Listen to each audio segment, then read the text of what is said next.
Maraykanka, Faransiiska iyo dhowr dal oo Carab ah iyo dalalka Midowga Yurub ayaa ku baaqay xabad joojin degdeg ah oo 12 maalmood ah taasoo ka hirgashay xuduudda u dhaxaysa Lubnaan iyo Israa'iil kadib wada xaajood dheer oo ka qabsoomay qaramada midoobay. Saraakiil ka tirsan dowladda Maraykanka ayaa wariyaasha ugu sheegay magaalada Washington in hakinta colaadda lagu dabaqi doono xuduudda u dhaxaysa Israa'iil iyo Lubnaan, waxaana la filayaa inay u suurtageliso labada dhinac ee dagaalamaya inay wada xaajood ka galaan sidii xal diblomaasiyadeed uga gaari lahaayeen khilaafka u dhaxeeya. dalal kale oo ay ka mid yihiin Qatar, Australia, Canada, Jarmalka, Talyaaniga, Jabbaan iyo Sacuudiga ayaa iyaguna maanta ku soo biiray baaqyada ku aadan xabad joojin la dhex dhigo Israa'iil iyo ururka Xisbullah si aanu dagaalku ugu sii faafin gobolka. balse ra'iisul wasaaraha Israa'iil Benjamin Netanyahu ayaa goor dambe maanta ahayd sheegay in aanu wax xabad joojin la gelin Xisbullah. qoraal uu soo dhigay bartiisa ayaa ku sheegay inuu sii wadi doono weerarka uu ku hayo ururka Xisbullah iyo koonfurta Lubnaan. ugu yaraan 9 qof ayaa ku dhintay gulufka aan loo meeldayin ee Yuhuuddu ku qaaday koonfurta Lubnaan muddo 2 maalmood gudahood, iyadoo tirada guud ee dhimashada duqeymaha Israa'iil ay ka wada halkaasi ay gaarayaan 620 qof. dadka ku barakacay dagaaladan ayaa iyaguna la sheegayaa inay kor u dhaafeen nus milyan qof.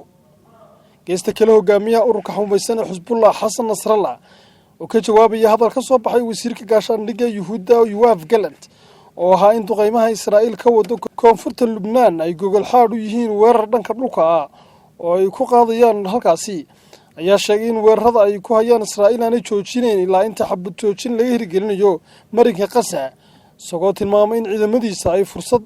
dahabi u tahay haddii Israa'iil soo qaado weerar dhanka dhulka ah isla markaana ay noqon doonto dhimashada Israa'iil. weerarka Israa'iil ku qaaday koonfurta Lubnaan ayaa yimid kadib markii waqooyiga dalkaasi ay ka soo barakaceen dad gaaraya 60,000 oo qof oo Yuhuuda, kuwaasoo culays ku noqday ehladooda degan gudaha Israa'iil iyo dowladda lafteedaba. waxaanu Netanyahu ku goodiyay in dadkaasi ay si nabad ugu noqon doonaan guryahoodii. dhinaca kale, Israa'iil ayaa sii wada weerarkii ay ku haysay marinka Gaza iyadoo maanta oo kaliya dishay 15 qof oo Falastiiniyiin ah. ugu yaraan 40,405 qof ayaa Israa'iil ku dishay in ka badan 96,000 oo kalena ay ku dhaawacday weerarka ay muddada 12 bilood ku hayso marinka Gaza. geesta kale, madaxda Carabta ee uu ka mid yahay boqorka Urdun Boqor Cabdallah labaad oo ka hadlay shirka loo dhan yahay qaramada midoobay oo ka socda magaalada New York ayaa si weyn ugu dheeleeciyay adduunyada inay Israa'iil ku barbar taagan yihiin weerarka arxan-darrada ay ku hayso marinka Gaza iyo koonfurta Lubnaan.